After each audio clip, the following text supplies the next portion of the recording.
நீங்கள் சொல்கிற மாதிரி விஜய் டிவி ப்ராடக்ட் தான் கொடுக்கணும்னா கவின் கிட்ட தனியாக கன்ஃபெஷன் ரூம் கூப்பிட்டு சொல்லியிருக்கலாம்ல. சேனல் வந்து இவங்களுக்கு தான் கொடுக்கணும் இல்லை, ஏன் பிரியங்காக தரல? ராஜு வரதாப்ல, ஆனால் ராஜு விட பிரியங்காக செல்ல பிள்ளை விஜய் டிவி. பிரியங்காக்கு தான் இப்போ cook with Comali title winner கொடுத்துட்டாங்க. அது கொடுத்துட்டாங்க, அது வாண்டடாக கொடுத்தது. இப்போ விஜய் சேதுபதி இருக்க சொல்லுங்கள் பார்த்திபன், ஏன் இந்த மாதிரி பண்ணீங்க சார்? இல்லை சார், அப்படி பண்ணுவாங்களா யாராவது?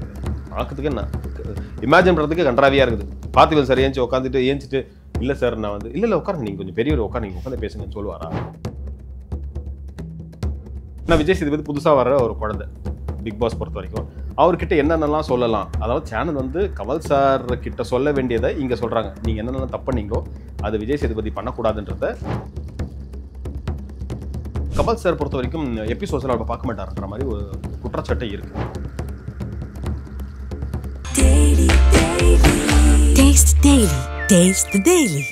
ரிஃப்ளெக்ட் நேயர்களுக்கு வணக்கம். இன்னைக்கு நம்ம கூட யார் இருக்காங்க அப்படின்னா, டெலிவிஷனில் நடக்கக்கூடிய நிறைய விஷயங்களை ரொம்ப ஸ்ட்ரெயிட் ஃபார்வர்டாக பேசிக்கிட்டு இருக்கக்கூடிய ரஞ்சித் அவர்கள் தான் நம்ம கூட இருக்காங்க. அவர்கிட்ட பேசுறதுக்கும் கேட்டு தெரிஞ்சுக்கிறதுக்கும் நிறைய விஷயங்கள் இருக்கு, வாங்க பேசலாம். வணக்கம் சார். வணக்கம். வணக்கம் நந்திதா, எப்படி இருக்கீங்க சார்? நல்லா இருக்கேன். நல்லா இருக்கீங்களா? நான் ரொம்ப நல்லா இருக்கேன் சார். பிக் பாஸ் ப்ரோமோலாம் பார்த்துருந்தீங்களா? உங்களுக்கு எப்படி பிடிச்சிருந்துச்சு? ரொம்ப நல்லா இருந்தது, ப்ராமிசிங்காக இருந்தது. ஒரு இத்தனை பிக் பாஸ் ப்ரோமோஸ் வந்து மேக்ஸிமம் இன்டோரில் இருக்கும், ஒரு ஸ்டுடியோக்குள்ளே இருக்கும்.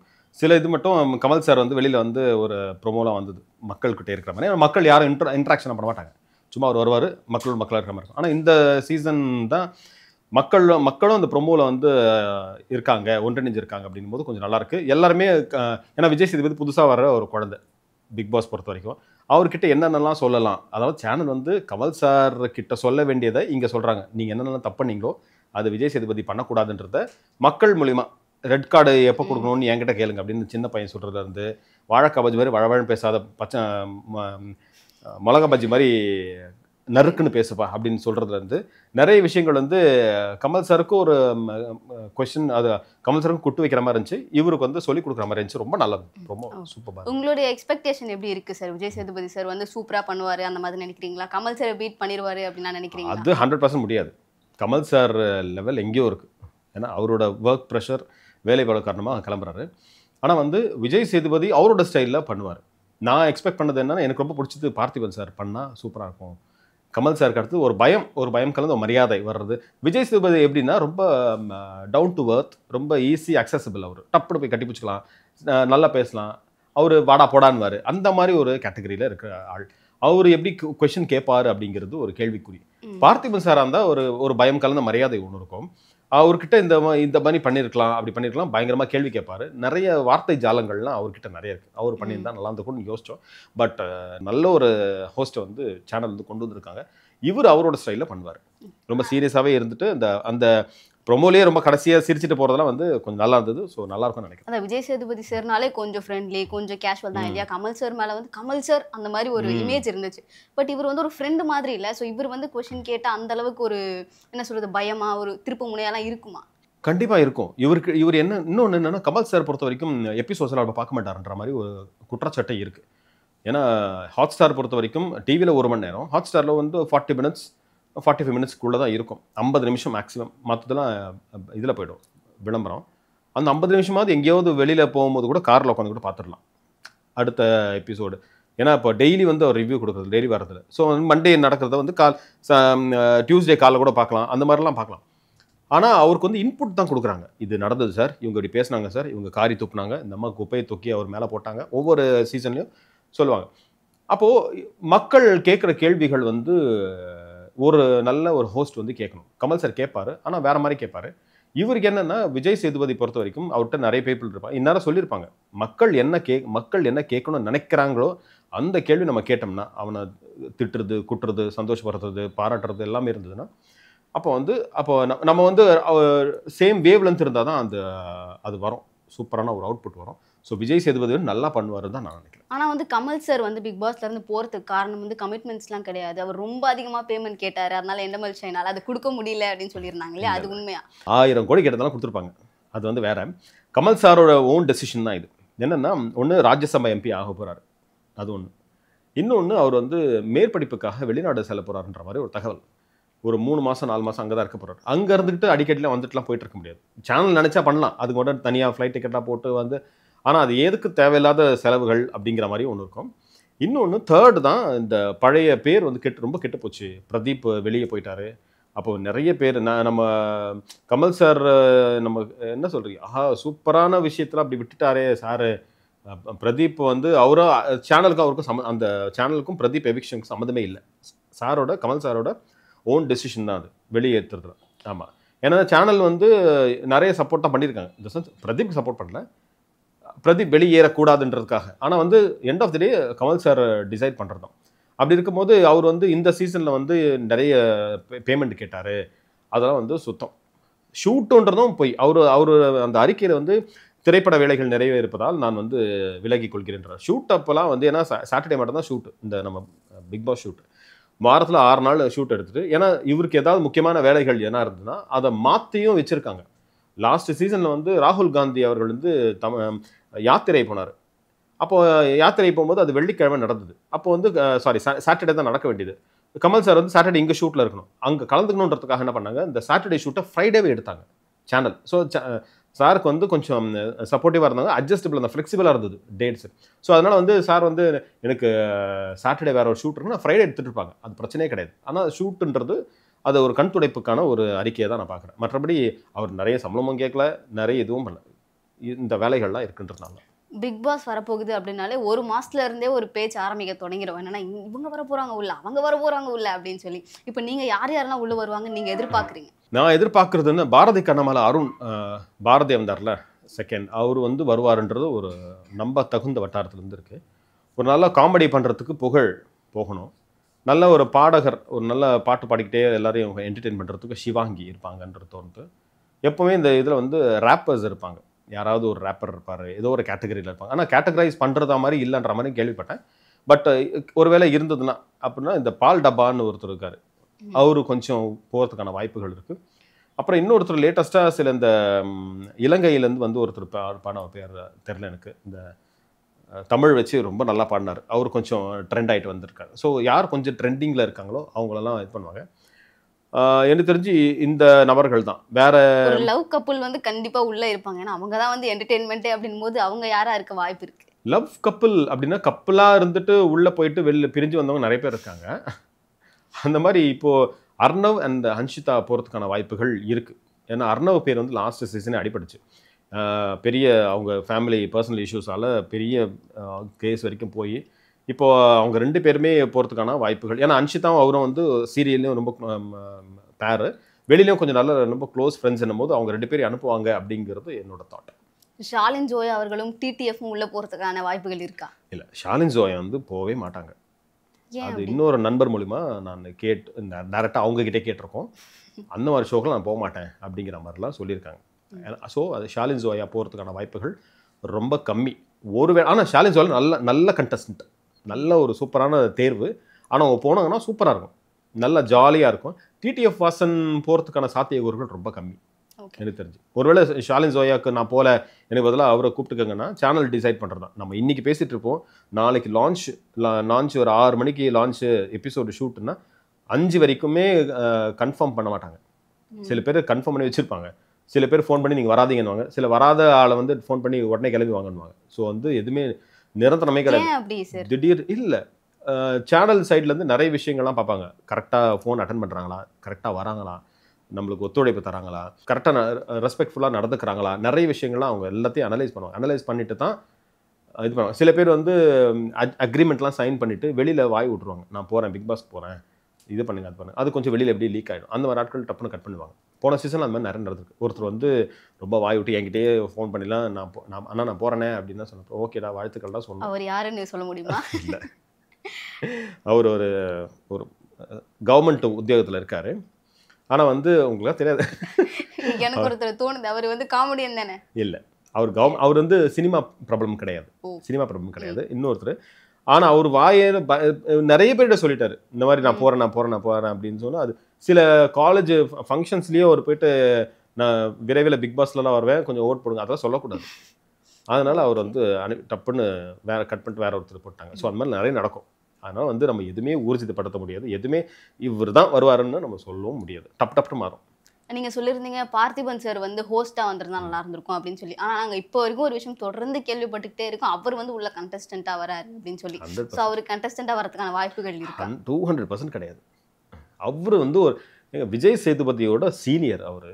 அவர் எப்படி உள்ள கண்டஸ்டன்ட்டா வருவாரு? என்ன அவன் போட்டோ போடுறவனே மக்கா இருப்பான்னு நினைக்கிறேன். இந்த மாதிரி அந்த அந்த எண்ணமே வரக்கூடாது. அவர் வந்து ஒரு ஹோஸ்ட் மெட்டீரியல். பார்த்திபன் சார்லாம் வந்து ஒரு மாதிரி அவர் வந்து நல்ல படம் எடுக்கிறாரோ ஃபெயிலியர் பார்த்தா ஒரு ஒரு அது காரணம் என்ன சொல்லியிருந்தாங்கன்னா, இப்போ 2K கிட்ஸ் மத்தியில வந்து அவர் படங்களை வந்து ப்ரொமோட் பண்றதுக்காக பிக் பாஸ்க்கு வந்துட்டாரு அப்படின்னா, இப்போ இருக்கக்கூடிய குழந்தைங்களுக்கு யங்ஸ்டர்ஸ் எல்லாம் பிடிச்சிடலாங்கிறதுனால தான் அவர் உள்ள வராருன்னு சொல்லியிருந்தாங்க. அப்பெல்லாம் கிடையாது. அதுக்கு ஹோஸ்டா வந்துடலாம். அது அப்படி பண்ணணும்னு அவசியமே இல்லையே. அவர் வந்து வார்த்தை ஜாலங்கள்லாம் இருக்கு பாருங்களேன். அந்த மாதிரி ஜாலங்கள்லாம் வந்து ஆங்கரால மட்டும் தான் பண்ண முடியும். எல்லாம் உட்காந்துக்கிட்டு இப்போ விஜய் சேதுபதி இருக்க சொல்லுங்க பார்த்திபன் ஏன் இந்த மாதிரி பண்ணீங்க சார்? இல்லை சார் அப்படி பண்ணுவாங்களா யாராவது? பார்க்கறதுக்கு என்ன இமேஜின் பண்ணுறதுக்கு கன்றாவியாக இருக்குது. பார்த்திபன் சார் ஏஞ்சிட்டு இல்லை சார் நான் வந்து இல்லை உட்காருங்க, நீங்கள் கொஞ்சம் பெரியவர் உட்காரு, நீங்கள் உட்காந்து பேசுங்கன்னு சொல்லுவாரா? நத்திங். இதுக்கு கரெக்டான ஆள் கமல் சார் தான். ஏன்னா எல்லா ஏஜ் கேட்டகரிக்கும் அவர் கொஞ்சம் மேன்மையாக இருப்பார். வயசானவங்களா இருந்தால் கூட அவர் எங்கேயோ இருக்கார் கமல் சார். ஆனால் இந்த இடத்துல வந்து பார்த்திபன் சார் வந்து உள்ள கண்டஸ்டன்ட்லாம் எவன் அந்த ஃபோட்டோ, நான் வந்து அந்த ஃபோட்டோ பார்த்தேன். ஃபர்ஸ்ட் ஃபோட்டோ அவர் ஃபோட்டோ தான் இருந்துச்சு. ஏன்டா எவன்டா ஃபோட்டோ எடுத்தீங்க? இன்னொரு விஷயம் கேள்விப்பட்டோம் என்னன்னா, லாஸ்ட் சீசன்ல வந்து பிரதீப் அவர்கள் ரெட் கார்டு கொடுத்து வெளியே போகப்பட்டார். இந்த டைம் வந்து ஒரு ஹைப்காக வந்து அவர் கேமியோ பண்றதுக்குள்ள வரதுக்கான வாய்ப்புகள் இருக்குங்கிற மாதிரி பார்த்துக்கிட்டே இருக்கோம் தொடர்ந்து. சத்தியமா வரமாட்டார் பிரதீப்லாம் வந்து 100% 110% வரமாட்டார். கேமியோனா ஒரு வாரம் வந்துட்டு போயிடுவாரா? ஒரு 2-3 டேஸ் வந்து உள்ள வந்துட்டு போவாரு. உள்ள இருக்கவங்க கூட வந்து இப்போ சொல்லுவாங்கல்ல, உள்ள வந்து யார் கரெக்ட் யார் தப்புன்னு ஒரு ஹிண்ட் மாதிரி பேசிட்டு போவாங்க இல்லையா? சோ அந்த மாதிரி வரதுக்கான வாய்ப்பு அதுக்கான வாய்ப்புகள் வேற இருக்கு. என்னன்னா அவர் வந்து படம் நடிக்க போறாரு. ஒரு நாள் நடிச்சாருன்னா அந்த சமயத்துல அதுக்குள்ள படம்லாம் முடிச்சிட்டாங்கன்னா, இல்ல படம் பூஜை ஆரம்பிக்க போறாங்கன்னா ஹாட் ஸ்டார் ப்ரொடக்ஷன் பண்ணாங்க. ஏன்னா ஹாட் ஸ்டார் ப்ரொடக்ஷன் பண்ண போறாங்கன்ற ஒரு தகவல் ஒன்று இருந்தது. அப்படி இருந்ததுன்னா படத்தை ப்ரொமோட் பண்றதுக்காக உள்ள வரலாம். அந்த அந்த சாத்தியக்கூறுகள் இருக்கு. ஆனா உள்ள ஃபர்ஸ்ட் டேவே 2 நாள் போயிட்டு இன்னும் இதுக்கப்புறம் பிரதீப்லாம் போகக்கூடாது. உள்ள வீட்டுக்குள்ளலாம் ஒரு கண்டஸ்டன்ட்டாவோ கேமியோவோ பண்றது தேவையில்லாது. ரெட் கார்டு கொடுத்து வெளியே வரப்பட்டாரு, திருப்பி உள்ள போறது அது அவ்வளோதான். ரெட் கார்டு கொடுத்து வெளியே போட்டார். ரெட் கார்பெட் வச்சுலாம் உள்ள கூப்பிட மாட்டாங்க. அவ்வளோதான், போனது தான். இன்னொன்று அவர் போனது அவ்வளோதான், நல்லது தான். ஏன்னா சில நேரங்களில் வந்து அவர் ஒருவேளை உள்ளே இருந்திருந்தாருன்னா இவ்வளோ தூரம் அவர் கொண்டாடிப்போம்னு தெரியல. அவரோட உண்மை முகம்லாம் அதுக்கப்புறம் தான் தெரிஞ்சிருக்கும். ஏன்னா கொஞ்ச நாள்லேயே போயிட்டாரு. நல்ல முகத்தோட போயிட்டார். நல்ல குட் அப்படியே போயிட்டார். இப்போ அவர் மறுபடியும் கூப்பிட்டு வச்சு அவருக்கு நிறைய விஷயங்கள் தெரியும், அவருக்கு நல்ல பேர் இருக்குன்னு அதை வச்சு நடிப்பாரு. நிறைய பேர் ஆர்டிஃபிஷியலாக நடிக்க ஆரம்பிச்சிட்டாங்க நிறைய. ஸோ அதெல்லாம் நடக்காது. பிக் பாஸ் கண்டஸ்டன்ஸ் பற்றி நிறைய விஷயங்கள் பேசணும். இப்போ பிக் பாஸ்க்குள்ளவே நிறைய பாலிடிக்ஸ்லாம் இருக்குன்னு சொல்கிறாங்கல்ல. டைட்டில் வின்னர் வந்து எப்படி பார்த்தாலும் விஜய் டிவியோடைய வளர்ப்பு பிள்ளைக்கு தான் தருவாங்க அப்படின்றாங்க இல்லையா? ஸோ அதெல்லாம் உண்மைதானா? அப்படிலாம் இல்லை. ரித்விகா வந்து விஜய் டிவியோட வளர்ப்பு பிள்ளை இல்லை. முகேன் ராவ் விஜய் டிவியோட வளர்ப்பு பிள்ளை இல்லை. வேற ராவுக்கு வந்து அப்போ ஒரு பயங்கர ஃபேம் இருந்துச்சு அப்படிங்கறதுனால அவர் கொடுத்துட்டாங்க. ஏன்னா கவின் அவர்கள் வந்து அவராவே வெளியே போயிட்டாரு. இப்ப வேற யாரும் உள்ள இல்ல அப்படிங்கிறபடியா அவருக்கு கொடுத்துட்டாங்க. இப்ப நீங்க சொல்ற மாதிரி விஜய் டிவி ப்ராடக்ட் தான் கொடுக்கணும்னா கவின் கிட்ட தனியா கன்ஃபெஷன் ரூம் கூப்பிட்டு சொல்லிருக்கலாம்ல, நீ பணத்தை எடுக்காத. ஆனா அப்பயே அதுல ஒரு விஷயம் நம்ம உத்து பார்க்கணும். என்னன்னா கவின் அவர்கள் மேல தொடர்ந்து நிறைய நெகட்டிவ் இமேஜ் தான் இருந்துச்சு. இப்ப அவரா நானே போனதுக்கு அப்புறம் தான் அவர் மேல ஒரு நல்ல பேரே வந்துருச்சுன்னும் போது சரி, ஏன் சாண்டிக்கு அப்ப கொடுக்கல? சாண்டி தானே பிள்ளை, விஜய் டிவி பிள்ளை, ஏன் சாண்டிக்கு தரல? ஸோ சேனல் வந்து இவங்களுக்கு தான் கொடுக்கணும். இல்லை ஏன் பிரியங்காக்கு தரல? ராஜு இருந்தாப்ல. ஆனா ராஜு விட பிரியங்காக்கு செல்ல பிள்ளை விஜய் டிவிக்கு. அப்போ அவங்களுக்கு தரல. பிரியங்காக்கு தான் இப்போ cook with Comali title winner கொடுத்துட்டாங்க. அது கொடுத்துட்டாங்க. அது வாண்டடாக கொடுத்தது அப்படின்ற மாதிரி சொல்றாங்க. அது வந்தாதான் தெரியும். ராஜு அவர்களும் வந்து விஜய் டிவி தான். இவங்க வந்து ரன்னரா வந்தாங்க, அவங்களும் விஜய் டிவி தான். அப்புறம் லாஸ்டா வந்தது அசீம் விக்ரம். வந்து அசீமும் கிட்டத்தட்ட விஜய் டிவி ப்ராடக்ட். ஆனா வந்து நிறைய கெட்ட பேர் இருந்தது, நல்ல பேர் இருந்தது. ஃபைனலாக அர்ச்சனாவும் வந்து விஜய் டிவி ப்ராடக்ட், மணியும் விஜய் டிவி ப்ராடக்ட் தான். இன்னொன்று விஜய் டிவி ஆட்களையே வச்சு போடாமல் கொஞ்சம் வெளியில கொஞ்சம் அப்படியே போட்டால் கொஞ்சம் பார்க்கறதுக்கு நல்லா இருக்கும். பார்த்த மூஞ்சியே பார்க்கறதுக்கு கொஞ்சம் போர் தான் அடிக்குது. ஆனால் வந்து எண்ட் ஆஃப் தி டே வந்து மக்கள் என்ன விருப்பப்படுறாங்க, மக்களுக்கு வந்து இந்த நபர் வந்து நம்மளுக்கு நல்லா இருக்காரு, நல்லா விளையாடி இருக்காரு அப்படின்னு நினச்சா அவங்க ஓட் போடுறாங்க. ஃபுல்லாக ஓட்டிங் தான் இது, யாருமே மாற்றவே முடியாது இது. ஸோ அதனால் ஓட்டு போட்டதுக்கப்புறம் அதில் யார் லீடிங் இருக்காங்களோ அதன் பக்கம் தான் இது வரைக்கும் நடந்திருக்கு. ஆனா உண்மையாவே ஓட்டிங் படி தான் வந்து வின்னர் கண்டு. ஆமா, இது வரைக்கும் மட்டும் நடந்திருக்கு. கடைசியில வந்து அசீமா விக்ரமன் கேட்கும்போது நிறைய பேர் விக்ரமன்லாம் சொன்னாங்க. ஆனால் அசீமுக்கு தான் ஓட்டு நிறைய விழுந்தது. அது வந்து பிஆரா வச்சுக்கோங்க, என்ன வச்சுக்கோங்க, காசு கொடுத்தா வச்சுக்கோங்க, என்ன ஓட்டு, அவ்வளோ எண்ட் ஆஃப் தி டே ஓட்டு. அர்ச்சனாக்கும் அந்த மாதிரி தான் நடந்தது. அர்ச்சனாவும் இது போனால் வருதானது. முகேன் ராவுக்கும் அதே மாதிரி தான் நடந்தது. முகேன் ராவ் நல்ல பேர் இருந்தது. அப்போ முகேன் ராவ் வின் பண்ணாரு. ஆனா இந்த வெளிய பிஆர் வச்சு உள்ள இருக்கிறவங்க வந்து நிறைய விஷயங்கள் பண்ணிக்கிறாங்கங்கிறது லாஸ்ட் சீசன்ல ரொம்ப பேசப்பட்ட ஒரு விஷயம் இல்லையா? சோ அந்த பிஆர் வந்து எப்படி ஒர்க் ஆகுது அப்படிங்கறத பத்தி. பிஆர் வந்து வர்ற சீசனுக்கே பிடிச்சிட்டாங்க. இப்போ நிறைய பேர் யாரெல்லாம் சைன் பண்ணியிருக்காங்களோ நிறைய பேர் பேசி வச்சிருக்காங்க. பேட் ரிவ்யூ பண்ணுறது அப்படிங்கிறது வந்து ஒரு ஓகே. அந்த அந்த ஆளுக்கு இப்போ உங்களுக்கு நான் ஒரு 10 லட்சம் கொடுத்துட்டு எனக்காக நீ பேசுனா கண்டிப்பாக பேசுவீங்க. அவங்க தப்பாக பண்ணிருந்தாலும் தப்பு இல்லாமல் எந்த தப்பு இல்லாமல் இருக்காங்களோ நல்லது மட்டும் பண்ணுறாங்களோ அதை மட்டும் போடுவீங்க.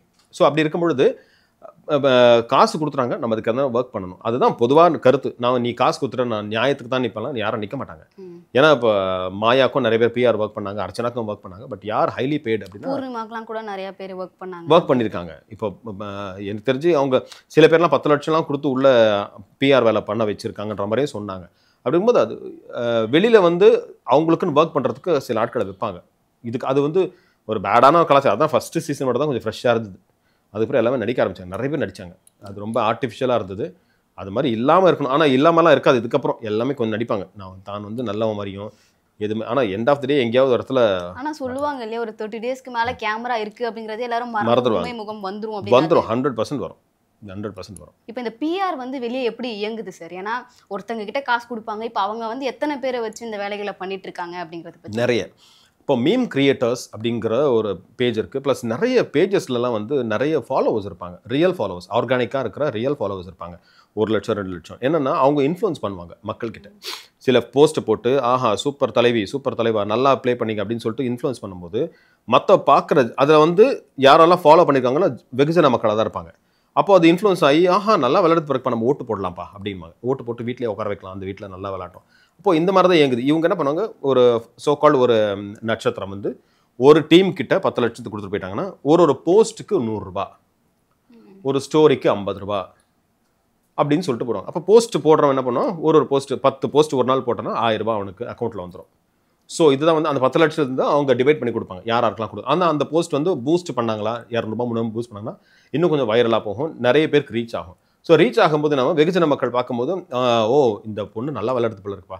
ஆனால் பார்க்குற எல்லாருக்குமே தெரியும், நிறைய பேருக்கு நம்ம ரியலாக உட்காந்து பார்க்குறவங்களுக்கு இந்த இவன் சரியாக விளையாடல, சரியாக பண்ண. ஆனால் அது தப்பாக விளையாடுறவங்களும் பிஆர் வச்சுருக்காங்க. ஆனால் அவங்களாம் வின் பண்ணதெல்லாம் ஒன்றும் கிடையாது.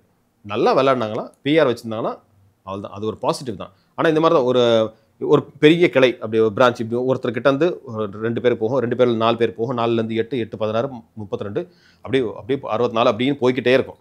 கடைசியில் ஒரு 200 பேர்கிட்ட ஒர்க் பண்ணுவாங்க. அதுலேயே 200 250 பேர்கிட்ட ஒர்க் பண்ணி அது எல்லாருக்கும் 100 ரூபா. அதான் ஒரு போஸ்ட்டுக்கு இவ்வளோ. அந்த பேஜ் பொறுத்து இருக்குது. சில பேருக்கு 5 லட்சம் ஃபாலோவர்ஸ்லாம் வச்சிருப்பாங்க, நிறைய மீம் பேஜஸ்லாம் இருக்குது. அவங்களுக்குலாம் 200 ரூபா 250 ரூபா அப்படி. இப்போ மீம் பேஜஸ்லாம் கூட கொஞ்சம் பார்த்து தான் ட்ரஸ்ட் பண்ணுங்கிற இடத்துல இப்போ நம்ம இருக்கோம். ஆமாம். இப்போ நீங்கள் வந்து இந்த பிக் பாஸ்ல சீசன் 8ல என்னென்ன விஷயங்கள் எதிர்பார்க்குறீங்க? ஜாலி கண்டென்ட் இருக்கணும், ரொம்ப கிரிஞ்சாக இருக்கக்கூடாது. மக்கள் வந்து எதிர்பார்க்குற நிறைய விஷயங்கள் நடக்கணும். டான்ஸ்லேருந்து டாஸ்க், முக்கியமாக டாஸ்க் வந்து எப்படி இருக்கணுன்றது வந்து, ஏன்னா பழைய சில இதில் வந்து டாஸ்கே வந்து மோசமாக இருக்கும். இவர் ஸ்னேகன் சார் இருந்தப்போ சீசன்லாம் வந்து வேறு லெவலில் இந்த டாஸ்க்கெல்லாம் நைட்டு ஃபுல்லாக முடிச்சுட்டு இருப்பாங்க. பிரியங்கா இருந்த டாஸ்க்கில் கார் உள்ள இருப்பாங்க, கார் உள்ள காவா தண்ணி, குப்பை தண்ணி அதெல்லாம் கொட்டுவாங்க, அதையும் தாங்கி இருக்கணும், நாத்தடிக்கும். கார் டாஸ்க்குன்னு காருக்குள்ளேயே இருப்பாங்க, பாத்ரூம் போகக்கூடாது, அந்த மாதிரி இருக்கும். ராஜு அந்த சீசன் போது கயிறு கட்டிக்கிட்டே கையில் பிடிச்சிக்கிட்டே இருக்கணும், எங்கேயும் போகக்கூடாது. ஸோ நிறைய விளக்கு வந்து எரிய வச்சுருவாங்க, அதை அணையாமல் பார்த்துக்கணும், கண்ணு முழிச்சு இருக்கணும். நிறைய டாஸ்க்லாம் சூப்பர் டாஸ்க்லாம் இருந்தது. ஆனால் அதுக்கப்புறம் வந்ததுலாம் ரொம்ப நார்மல் டாஸ்க் மாதிரி இருந்தது. ஸோ டாஸ்க் தான் மெயின் இந்த பிக் பாஸ் பொறுத்த வரைக்கும். ஏன்னா டாஸ்க் இல்லாமல் ஷோவே இல்லை. ஸோ டாஸ்க் நிறைய இருக்கணும், காமெடியான நிறைய விஷயங்கள் வந்து அவங்க அரங்கேற்றணும் அப்படின்றத. இத்தனை சீசனில் உங்களுடைய ஃபேவரட் சீசன்னா 3 தான். 100% ஆப்வியஸாக 3. அது என்னன்னா எந்த ஒரு இதுவும் இல்லாமல் ஃபர்ஸ்ட் அண்ட் 3 ஃபஸ்ட்டு சீசன் தான் ஃப்ரெஷ்ஷாக இருந்தது. ஏன்னா ஃப்ரெஷ்ஷு. அப்புறம் தேர்ட் சீசன் அந்த பாய்ஸ் கேங்லாம் வந்து ரொம்ப அட்டகாசம் பண்ணதுலாம் ரொம்ப வேறு லெவலில் இருந்தது. இல்லைனா அது இல்லாமல் அந்த மாதிரிலாம் நிறைய பேர்லாம் பண்ணாங்க, அடுத்தடுத்து நடிக்க வந்தாங்க. நம்ம இந்த கேங் மாதிரி இருக்கலாம், சாண்டி கேங் மாதிரி இருக்கலாம். ஆனால் அது எதுவுமே ஒர்க் அவுட் ஆகலை, சோட போயிடுச்சு. ஸோ எனக்கு தெரிஞ்சு first and third was but good. தொடர்ந்து பிக் பாஸ் பற்றி எங்ககிட்ட நிறைய விஷயங்கள் ஷேர் பண்ணிக்கிட்டீங்க. உங்களோட இன்ஃபர்மேஷன்ஸ்க்கும் உங்களோட டைமுக்கும் ரொம்ப நன்றி sir. Thank you so much. Thank you.